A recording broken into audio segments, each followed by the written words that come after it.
Good morning, ladies and gentlemen. We are on a different schedule this morning. We are busy. We have a long day today.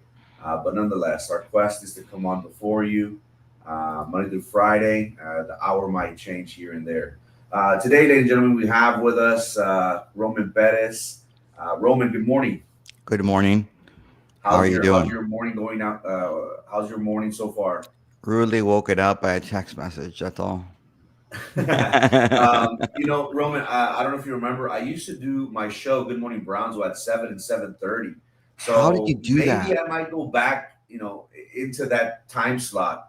I've gotten so accustomed to 9 a.m., but I don't know. I'm debating. I'm debating whether I should go back to 7:30 or keep my 9 a.m.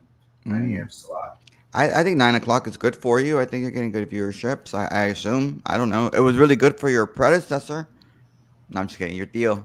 May he rest Yeah, in peace. it was, and people are always going to criticize it, and like anything, you can't please everybody.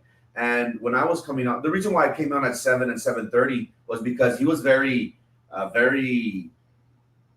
very protective of his time slot. Mm-hmm. If you remember, he was going on at 9 a.m. and at 9 p.m. Mm-hmm. I was doing like a barber talk, and it ended up going into the 9 p.m. hour. Oh man, he ripped me a new one. He was like, "What are you doing?" I was like, "What? I have a show." He's like, "Yes, but that's my time." I'm like, "Bro, this is like the world we're competing against. You're not the only time slot." But Yeah. nonetheless, um, uh, a lot to talk about today, Roman. We have the congressional maps, we Mm-hmm. have taxes.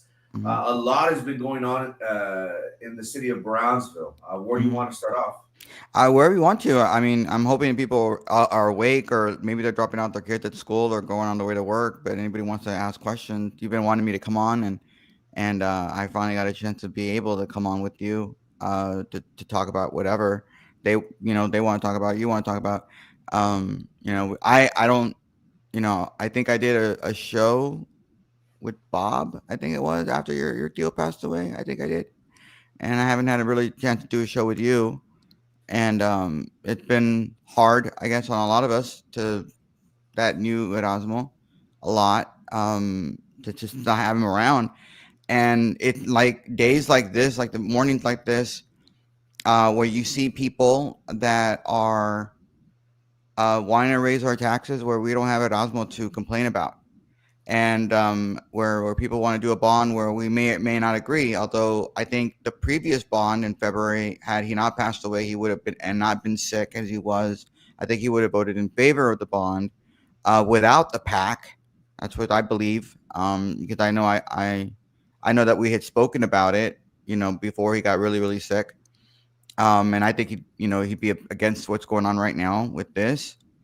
Then you have, so we miss him, and I know I've gotten it's been really hard on me, and I'm not family obviously like you are, but I know it's been hard on me as one of his good friends, best friends, and I know the community's hurting.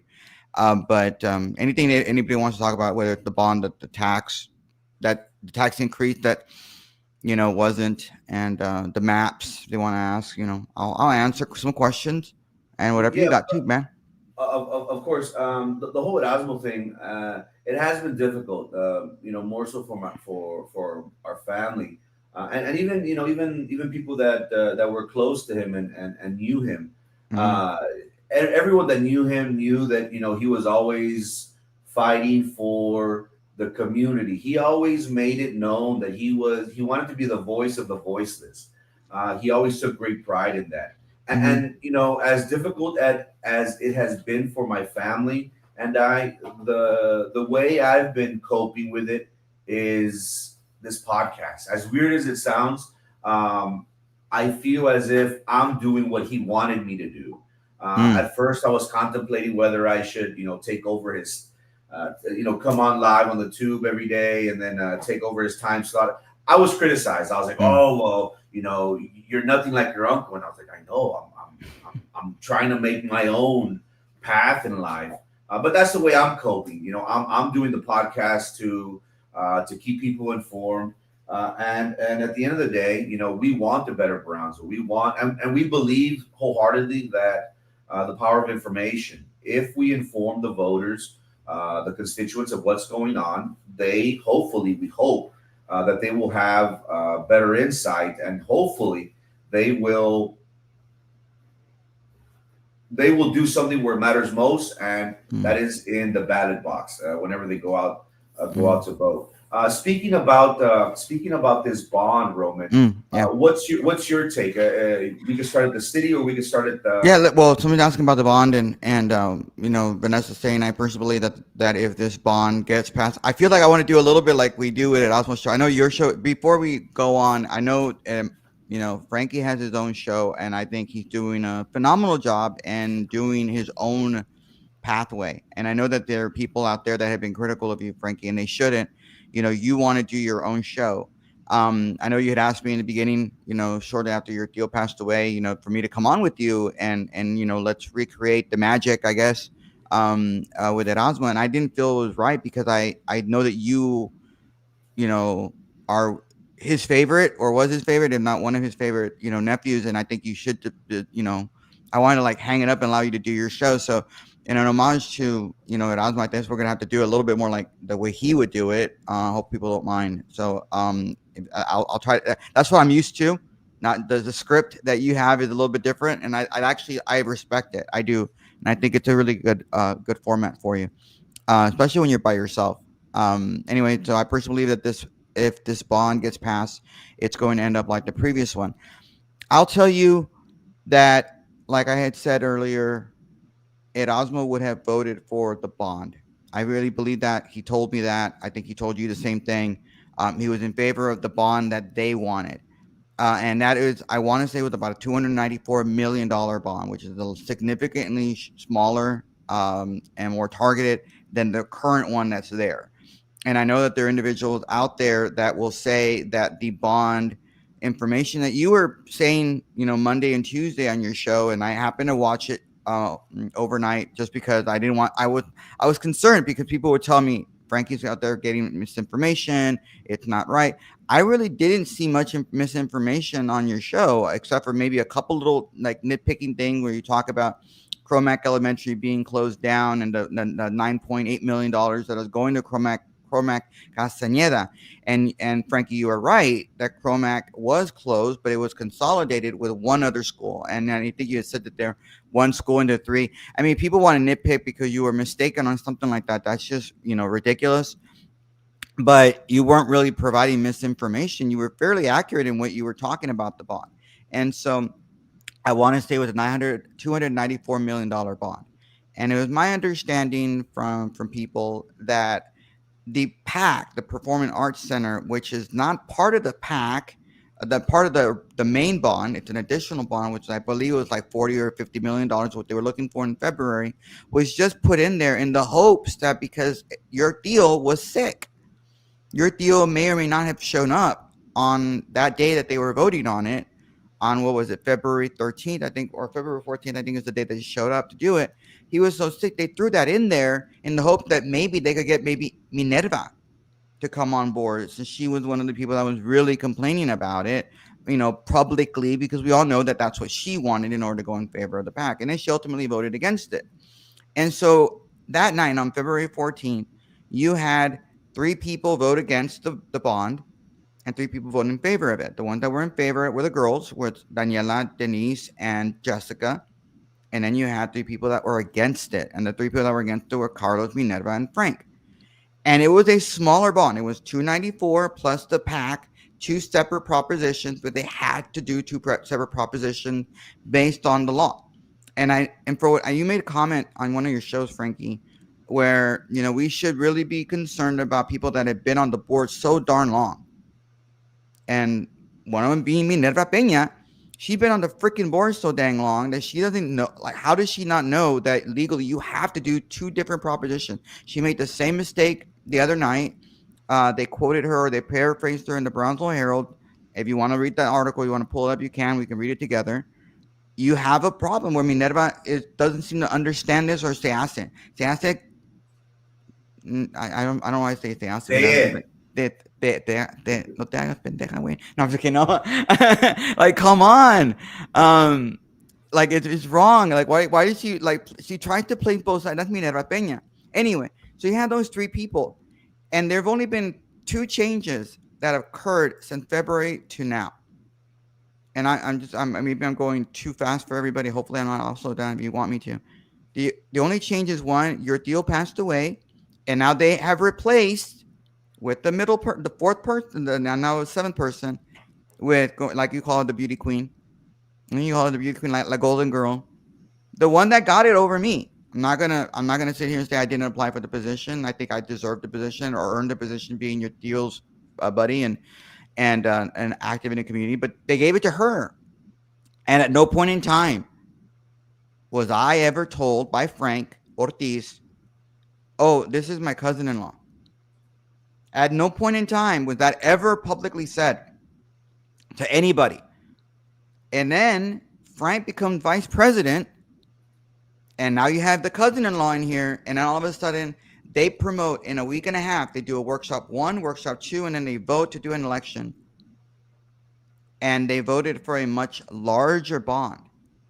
And now all of a sudden you have Frank, who's now the vice president because he got it, screwed over Carlos and Minerva, which, mind you, I'm laughing my butt off. I think it's hilarious, Carlos, if you're watching. I think it's hilarious that you're getting screwed over by Frank. I am. I'm laughing it because you thought, oh, I'm gonna get my person. I have my votes, and you thought you had the person that you could control, and you ended up being that Frank abandoned you. And the and as much as Carlos keeps pushing him and gets mad at him or whatever, you're just gonna make it more against you, and you're gonna be in a more minority than you already are. Don't get me wrong, but even a broken clock is right twice a day, and I think Carlos might be right on this particular issue in voting against this bond because it's a lot larger. So I think we as a community need to demand an answer from Frank Ortiz because nobody pressures Frank. Nobody talks about Frank. They think he's a nobody, but he has the vote of his cousin-in-law, right? He's now the vice president. He got it in shock to everybody, and in shock to Carlos and Minerva, and broke off finally from them. What changed? Why is Frank Ortiz willing to support a bond that is $460 million in total when previously it was like 340, $350 million? That's what it was in February, and he voted against that. But he voted for a much larger bond, which, by the way, is a tax, and it's more expensive than it was in February. Why did he vote differently? What is it because he has the vice president? Is it because he's now in the majority and people are paying attention to him and giving the attention that he thinks he deserves? I don't know. I personally think Frank is a sleazeball. I think Frank is that's just my personal opinion. And I had a friend of mine tell me the other day that Frank is now in re-election mode. Well, yeah, of course he's in re-election mode. He wants to get favor. People were nice to him the last when he was in a minority with Carlos. Now people are probably getting attention to him and, hi, Mr. Ortiz this and Mr. Ortiz that. There people are respecting him at BISD at the Glass Palace. They like him now. They're giving him all that stuff and getting to his head, And now he has a beauty queen. Now he has his cousin-in-law on the board, and it's getting to her head. And they're gonna run for re-election. And we all know what happens when you run for re-election. You want to win. You love that power. You're going to do anything you possibly can.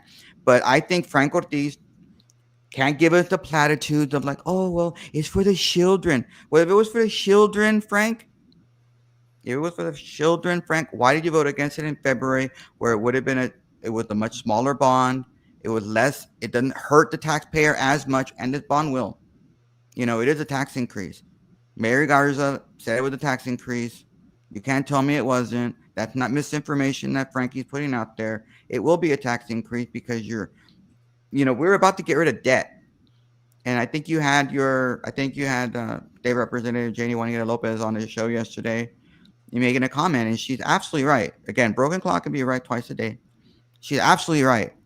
The state of Texas, the legislature has been trying to lower the tax burden of school taxes on taxpayers, and you have local school boards like this one and others throughout the state are going out for bonds, raising taxes, not lowering it. And you have to also remember that there are people within the Republican Party in Texas, the Republican Party in Texas, that want to eliminate property taxes. And one way they want to do it is by paying down school boards their debt, lowering it down so much. That's what they're trying to do.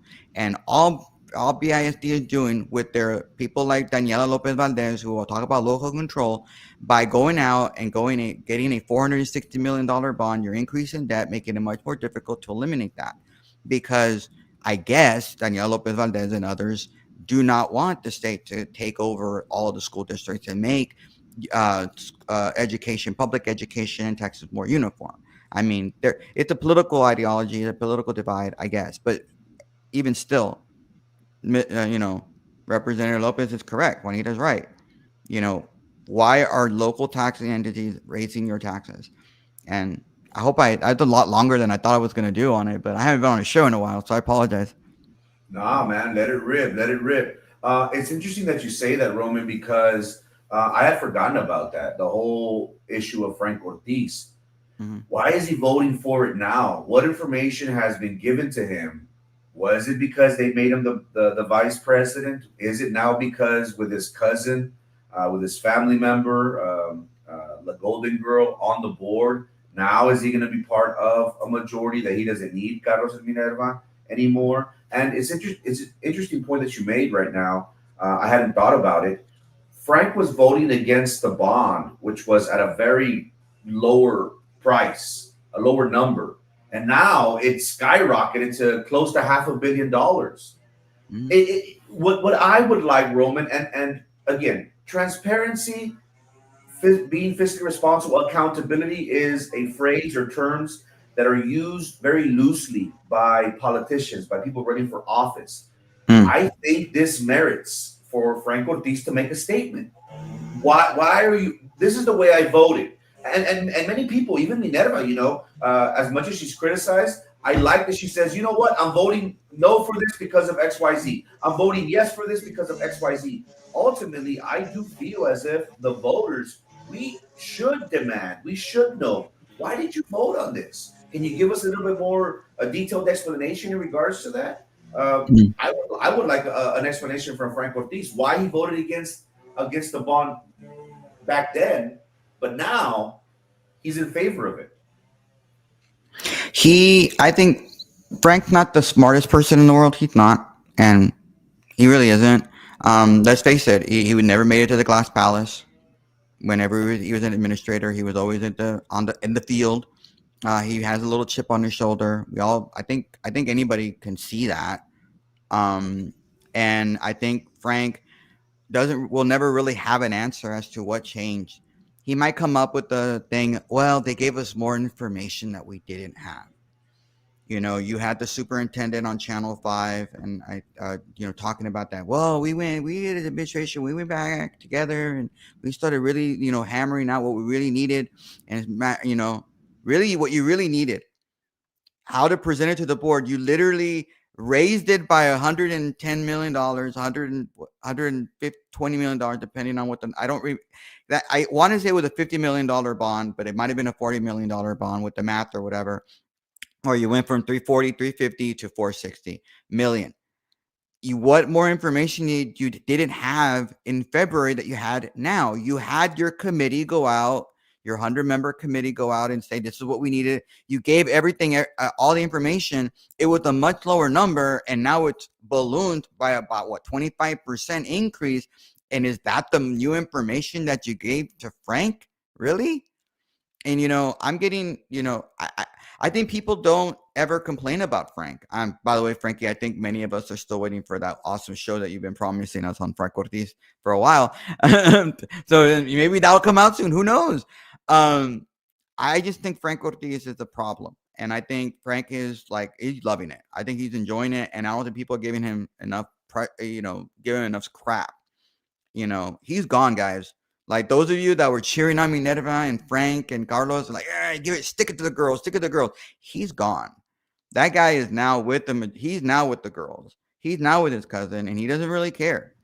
Really, if you start looking at some of the votes that are happening, you can kind of tell what's going on. And He always wanted to be in the majority, and he really always wanted to be president or vice president. That's what he wanted. He want, you don't hear Frank talking. I mean, all those of you who are close to Frank, those of you who are close to Frank, do you hear him talking about getting rid of the superintendent anymore? Since he became vice president, since his cousin-in-law got appointed, have you heard him say talk about that privately with you? Mm, I don't know. I wouldn't know. I don't talk to the man. Interesting. It's amazing how the dynamics, or what do they call it? How the pendulum swings Mm. from one day to the next. It's never a dull day Well, in I do U.S. encourage people to vote against the bond, and I think Carlos has a point. I think he has a point that maybe there should be an audit done to make sure where we're at before we do a $460 million bond. And there is going to be a slight slight. Maybe I take that back. Retract the slight. There's going to be An increase. an increase in the taxes, little by little, I guess. But it's not there, so you won't feel it right away because they're not going to go out and sell bonds right away. It's going to be over 4 or 5 years, but they're going to get the approval to go for these bonds, and the taxpayer is going to be saddled with that bond to pay back. And somebody was asking me yesterday, well, what exactly is a bond, Roman? Like, what does it matter? Like, well, what they do is they go onto the market and they sell the bond for, like, in this case, $460 million, and then they give you that money, and then you have to pay off that money. You have to raise taxes to pay that amount plus the interest. So that's where and some bonds are 10 years, some are 20 years. I don't Forgive me, I don't know how long these bonds they're planning on doing, but I will say they're about to eliminate all of the debt at the BISD. We're about to have zero debt, but we got to go out for debt. And there is an argument to be said that some board members are fearful that if you talk to some people in the know, TA wants entities to be in debt as a sign that they are providing good governance. In order for TA not to come in and take over, they want you to have a little bit of debt and be able to handle that. It's kind of like when you have when you go out with a credit card. You make your payment. It shows that you have good credit, but if you don't have those credit cards, if you're not buying anything, your credit score comes down. It's kind of the same way where TA and others, they want that debt, so they talking out of both ends of the mouths, and when it comes to not having debt. But so that might be something that Representative Lopez and others in the legislature might need to change and tweak, so that that's not a reason why TA should come in that almost forces you to have debt. That might need to be a change, maybe in the upcoming legislature, and maybe with if a much larger Republican majority. But even still, we shouldn't be saddling our community with $460 million of debt, at least until we know where everything's being spent on. Lolita, what are plans for the bond money? Hey, Lolita. They want to do HVAC. You're going to see it on the bond. Some of the things that they want to do is an interesting, side note. People need to realize is that BISD, to their sort of credit, they're going to tell us what the money is going to be used for. Unlike the city of Brownsville, who was like, give me a tax increase. That they were just give it to me. What's it for? We don't care. We don't know. We just need it. And we can talk a little bit about that, I guess, whenever people want to talk about that tax rate increase that's apparently not going to happen. You know, but yeah.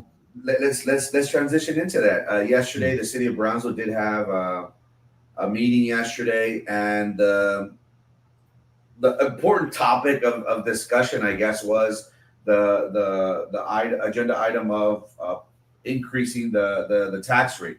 mm. As we know, and as Roman and others did report, it was voted 7-0 unanimous to maintain the current tax rate, so there won't be a tax increase. What's There your will be a take tax on? increase. There will be a tax increase because the tax rate that they're proposing, which is the same tax rate, is still going to give the city more money. I want people to understand that. And I want people in the community to know that there will be a tax increase, but tax rate is not going up. The tax rate will remain the same. Mhm. What's your take on it? I've gotten messages in regards to this that many people felt as if Commissioner Tino Villarreal's Facebook post was kind of, I don't know. Disingenuous. Disingenuous. That's the perfect term. What's your take Well, on I that, mean, man? I normally don't comment on Tino's post, but I took it upon myself to comment because I was really disappointed in where the city is going in the direction that the city is going. You have three things that to me are really bothering me at the city. One, the city wants to go out for the soccer team. I think that's just why. And we can get into that in a little bit if you want. And then you have the mandatory recycling tax, and they're going to call it a fee, but it's a tax. It's what they're going to do, and they're doing it. And then you have now this tax increase, and Tino's out there, saying, "Oh, these are what the facts are, and we've lowered rate." And it kept going to. If you look at his post that he posted on there, if he still has, he hasn't taken it down. He probably hasn't. Um, he keeps going to 2020. Correct me if I'm wrong, but was Tino Villarreal a member of the city commission in 2020? And why did he keep pointing to 2020? He wasn't there when he lowered the taxes as much as he did. Is he trying to take credit for what the city did when he wasn't even a city commissioner? I don't know.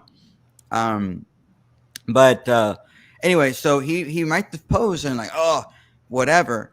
But when you look at the meeting last night with him and his buddy, who some people call little AOC or AOC Junior, Linda Macias, they're out there defending the tax increase. They're like, we need this. If we don't do the tax increase, we're gonna, you're gonna have, police officers. They're not gonna get their money. We're not gonna be able to fix the roads and we need to do this. And it's like, okay, guys, let's step back here.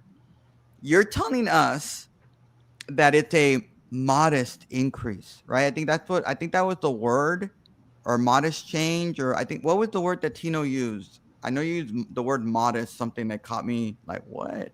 I think it was. I think you said Mo- modest. Adjustment? Another thing that I found funny was Steven or Estefan, the one that was presenting. Oh, He stated that, oh, it's not going to go up by much. It's just like a cup of coffee or something like that. And one of the speakers that came out against it and urged the city commission to not increase the tax rate, she said, "What do you mean? Yeah, to you it might be a cup of coffee, but to us it's a lot." And that's what I find so crazy, how these city commissioners, they can't relate to the common folk. Tino Villarreal stated, he was asking questions. So how much essentially is it going to be? It's going to be around $100, per year, making it seem like, hey guys, it's not a lot of money. But again, we have people on fixed income, our senior citizens. We don't live, like the Jones, like they do, unfortunately. So I just thought that was kind of crazy for him to even say that. well, I mean, no, you're right. They talk about not the thing with Tino and others that they're in their position of power and authority. They're there, and they always talk about, well, it's just a little increase. It's just only $1 a day. It's kind of like when you see those little commercials that they, oh, for only 30 cents a day, you can help this child get fed in Africa. Okay, well, maybe I'll give you the money, or we can save a dog. If you give us 45 cents a day or whatever. They target that small amount, so you only focus on that, but you don't focus on the bigger picture of how much you're already paying. I mean, you're already paying this much, but they want to focus on this little bit. And then at the end of the day, when you get that shocking sticker price, it's like when you go buy a car. You go out and buy a car, and the amount of money that you say, oh, it's only this much. And then after you go do with the finance guy, your amount, you're like, what the hell? There's a lot more. I already signed it. I already approved it. I'm going to get it. I'm already going to I'll buy the car. And that's kind of what's happening with little AOC, and Tino. And they were complaining and they were upset. And then ultimately now they're like, I guess, Commissioner Nuri Galansky, who I'm glad that she did this, and Commissioner Gustavo de Leon, they made the motion. They said, no, we're going to go with the same tax rate, which is a tax increase, but it's not an increase in the tax rate, at least. And they kept it the same. And then all of a sudden it's 7-0, and everybody's all happy. And then you see the post from Tino, the updated post from Tino, where he says, I listen to people. I listen to you, the voters, and the people that emailed me and talked. The way you were questioning the entirety of the meeting, Tino, the way you were acting, Tino, you sure as hell were not listening to the people. You were not. So this crap that all of a sudden you're in favor of it, no, BS. You didn't have the votes for whatever reason. I don't know who was the one that was really. I mean, we all know there was little AOC and Tino that were forcing the tax rate increase at the meeting. But who really proposed this? Who really came up with this? You had little AOC saying, "Oh, we're not going to be able to pay the police people. We're not going to be able to do any of this, guys. We're not going to be able to do this." Well, if it was just a modest adjustment or a modest increase from 0.60 cents to 0.61 cents, it's really not that much. You're really not really getting that much more money. So you're still going to be able to do all these things that you want to do. You're just not going to have that modest adjustment. Remember, it's only $1 a month or something more. If we do this, you're really not getting that much money. So what's the big deal of going to 60 cents, keeping it at 60 cents, guys? Yeah. Anyway, you're getting comments and stuff, and I don't know. The commissioners only care about getting reelected. Yeah, well, I mean, maybe they just, we just have a new members of the board. I mean, you have Gus in there, new, and you have Nurith is new, old, new, old. She wasn't on the board for what 2 years or whatever, or how long was she now on the board? Was it Yeah, 2 years on the commission. So it's a slightly new makeup of the commission, and I don't know.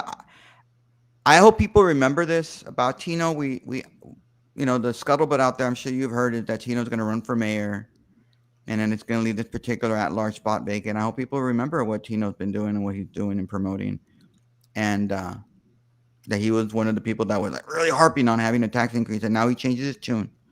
I will give him credit though. I appreciate the fact that he's commenting and responds. I'll give him credit for that, and that's the way you're supposed to do.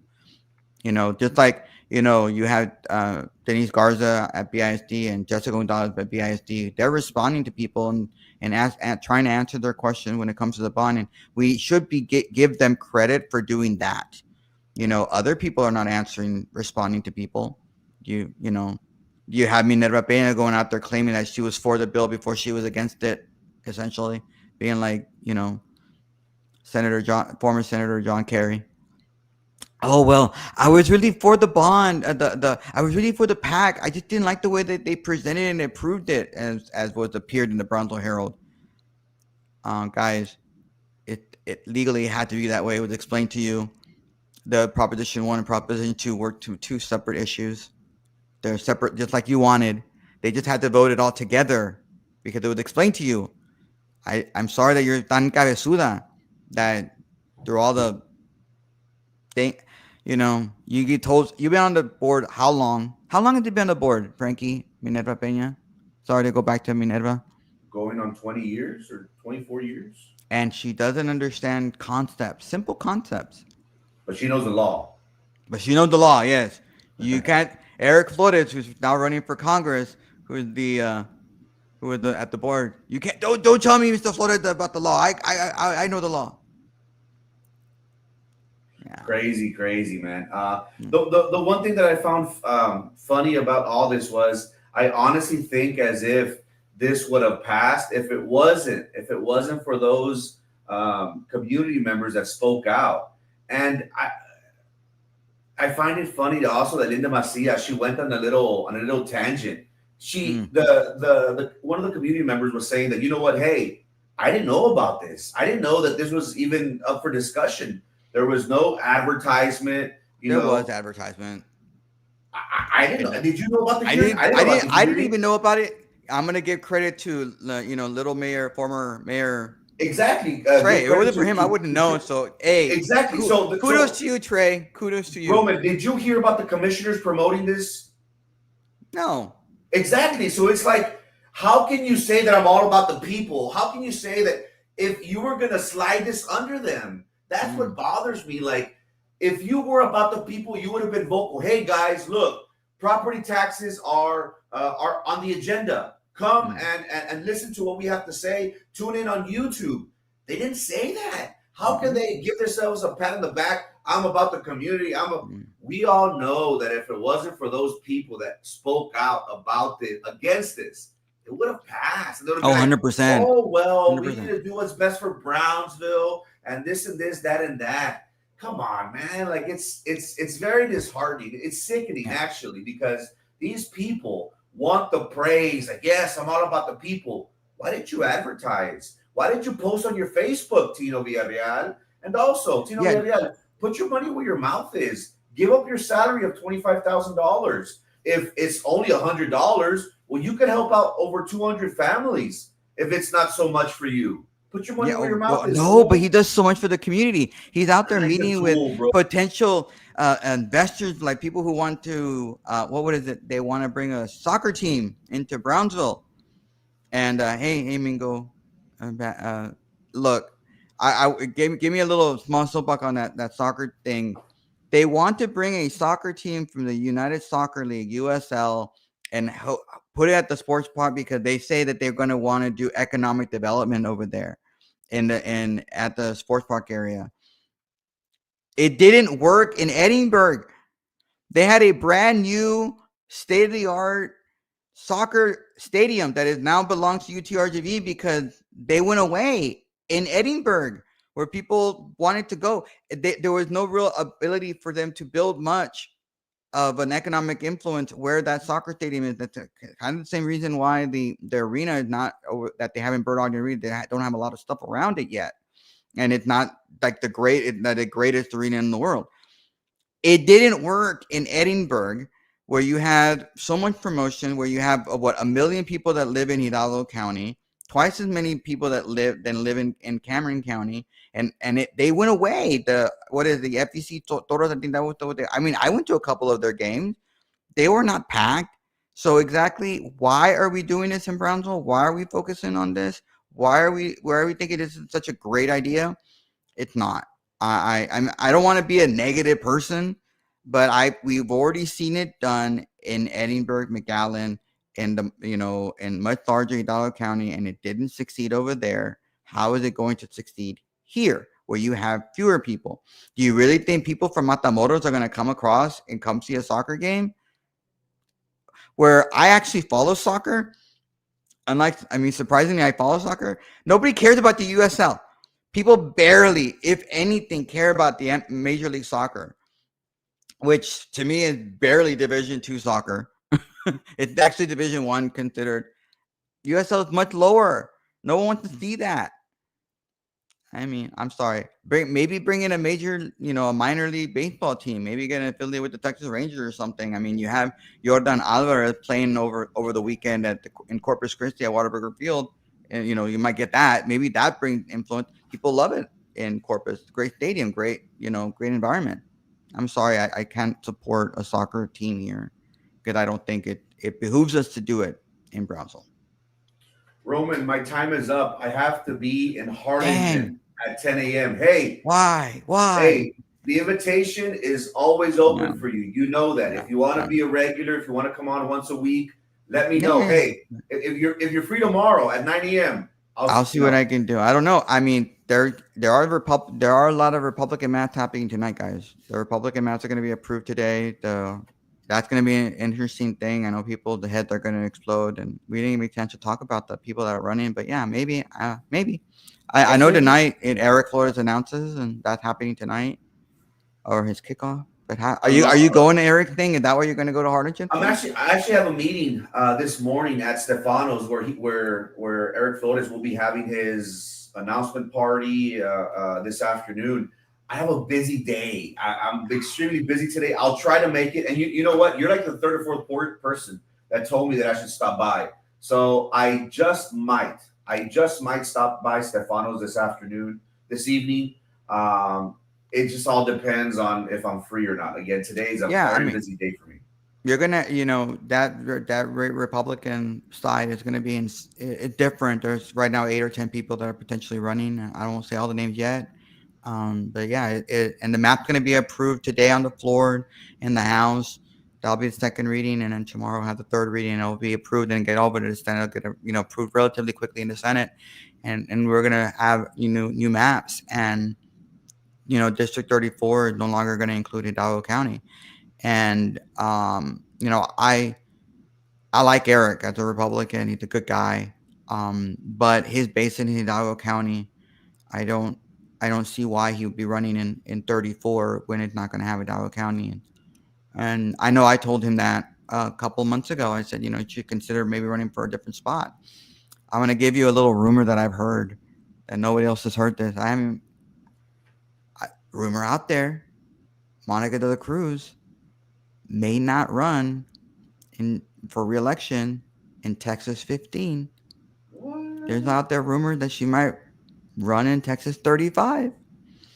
I'm like, and I've heard it from Democrats and Republicans, and apparently this has been going around for about 2 or 3 weeks. That this little rumor now, we don't know where it started. It could be all fake news, could be all not real. But hey, if that happened, maybe Eric moves over to 15 and doesn't run in 34.